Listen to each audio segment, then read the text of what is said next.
स्नेहिल अभिवादन बच्चों। आज हम कक्षा 12 के हिंदी के आरोह पुस्तक से काव्यखंड के आत्मपरिचय नामक पाठ से आपको परिचित करवाएंगे। आत्मपरिचय पाठ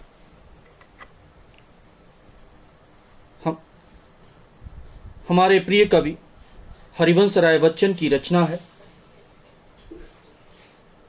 और इस आत्मपरिचय नामक कविता के द्वारा कवि बताता है कि दुनिया को जानना कितना सरल है, लेकिन स्वयं को जानना कितना मुश्किल है। समाज में व्यक्ति अनेक प्रकार के खट्टे मीठे अनुभव पाता है, परंतु उसे समाज की जरूरत रहती है। शासन किसी भी तरह का हो, वह उससे कटकर नहीं रह सकता। व्यक्ति की पहचान तभी है जब वह समाज में रहता है। कवि अपने जीवन के बारे में बताता है कि वह अनेकों विरोध का सामंजस्य है। वह विरोधाभासी जीवन जीता है। उसके जीवन में अजीब सी दीवानगी है। वह हर उस घटना तथा बात से स्वयं को जुड़ा पाता है जो उसके विरुद्ध है। और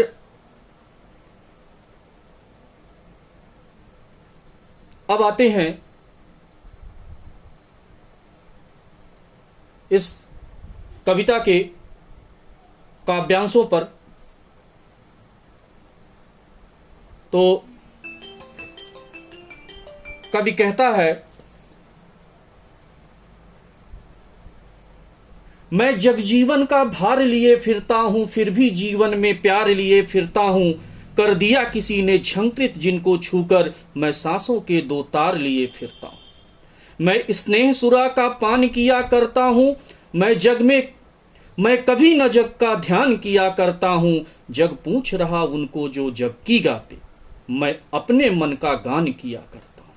ध्यान दीजिएगा, कवि कहता है मैं जगजीवन का भार लिए फिरता हूं, फिर भी जीवन में प्यार लिए फिरता हूं। कर दिया किसी ने झंकृत जिनको छूकर, मैं सांसों के दो तार लिए फिरता हूं। इस आत्मपरिचय शीर्षक कविता के माध्यम से कवि अपने आप को या अपना परिचय देते हुए कहते हैं कि वो एक मुग्ध पागल प्रेमी की तरह हैं, जो सभी में प्यार बांटना अपने जीवन का लक्ष्य मानते हैं। आइए इस कविता के पंक्तियों पर अगर गौर करें तो कवि कहता है, मैं जग जीवन का भार लिए फिरता हूं, फिर भी जीवन में प्यार लिए फिरता हूं। इस पंक्ति में कवि जग के प्रति अपने प्यार को दर्शाना चाहते हैं।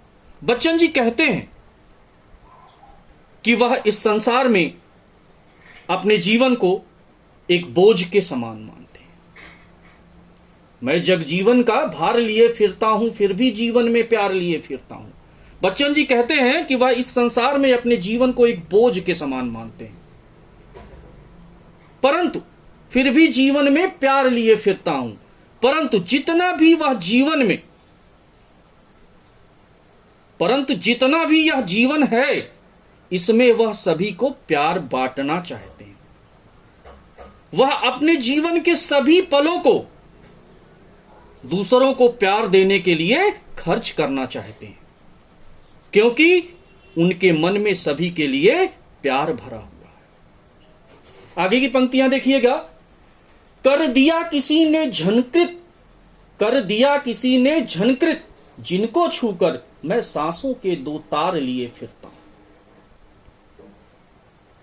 कवि कहते हैं कि किसी अपार शक्ति ने उसको स्पर्श करके, उसको छूकर उसमें एक झनकार पैदा कर दी, जिससे उनके जीवन में दूसरों के प्रति प्रेम भर गया है।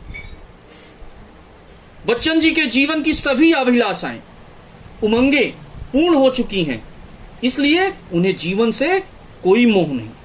फिर भी दूसरों को प्यार देने के लिए वह अपना जीवन जी रहे हैं, अर्थात अपनी सांसों की दो तारों को वो दूसरों के प्यार के लिए निस्वार्थ भाव से चला रहे हैं। अर्थात अपनी सांसों की दो तारों को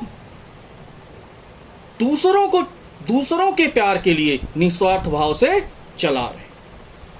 आगे देखिएगा, मैं स्नेह सुरा का पान किया करता हूं, मैं कभी न जग का ध्यान किया करता हूं, जग पूछ रहा उनको जो जग की गाते, मैं अपने मन का गान किया करता। कवि का अपने जीवन में एकमात्र कार्य है प्रेम की बातों को कहना और सुनना। वह स्नेह और प्रेम की बातों को करते समय कभी भी दुनिया व समाज की परवाह नहीं करते। वो तो सिर्फ सभी से प्रेम पूर्वक बातें करना अपना कार्य मानते। वह जानते हैं, कवि जानता है कि इस स्वार्थी संसार में केवल उनका अधिक सम्मान होता है जो इस संसार की बातों व कार्यों में लीन रहते हैं। इस स्वार्थी संसार में केवल उनका अधिक सम्मान होता है जो संसार की बातों व कार्यों में लीन रहते हैं, अर्थात जो सभी के साथ अपने स्वार्थ हेतु कार्य करते हैं व अपने व्यवसाय व कार्यों में लगे रहते हैं। परंतु कभी अपने प्रेम करने वाले मन के कारण, कभी अपने प्रेम बांटने वाले मन के कारण प्रेम का ही गुणगान करते रहते हैं। उनका जीवन केवल प्यार बांटने के लिए ही है, इसलिए वे अपने प्रेम व स्नेह से भरे मन को सबके सामने रखते हैं, सबसे प्यार से बात करते हैं। तो ये रहा इस काव्यखंड का या काव्यांश का, खंड तो नहीं कहेंगे, काव्यांश का अर्थ या काव्यांश की व्याख्या। अब जैसा कि आप सभी को पता है, किसी काव्य को कविता बनाने के लिए या किसी काव्य को बनाने के लिए काव्य सौंदर्य होता है, जिसके अंतर्गत भाव पक्ष और कला पक्ष दोनों होते हैं। भाव पक्ष और कला पक्ष से आप परिचित हैं, भाव पक्ष और कला पक्ष दोनों को आप पहले से ही जानते हैं।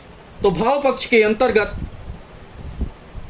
सभी में इस काव्यांश में काव्यांश का जो भाव पक्ष होगा वो होगा सभी में प्यार बांटना, प्रेम की बातें करना, प्यार का संदेश फैलाना ही कवि को अपने जीवन का एकमात्र गुण व लक्ष्य लगता है। भाव पक्ष के बारे में एक बार फिर से सुने। सभी में प्यार बांटना, प्रेम की बातें करना, प्यार का संदेश फैलाना ही कवि को अपने जीवन का एकमात्र गुण व लक्ष्य लगता है।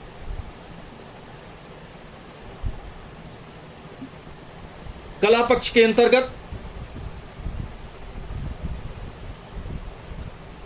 कवि ने सीधी साधी आम बोलचाल की भाषा में काव्य को सजाया है और भाषा का साहित्यिक रूप प्रकट किया है।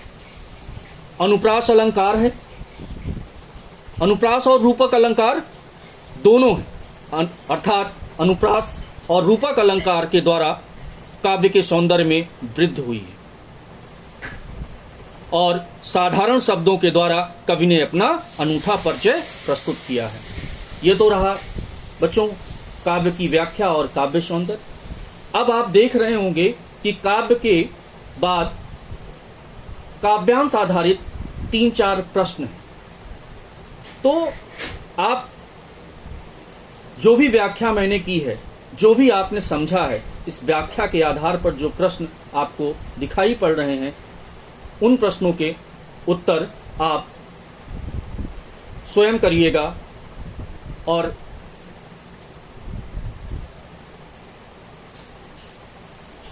प्रश्नों के उत्तर देने के बाद इनका एक बार पुनर्अभ्यास करिएगा ताकि ये आप के स्मृति में पूर्ण रूपेण बस जाए। धन्यवाद।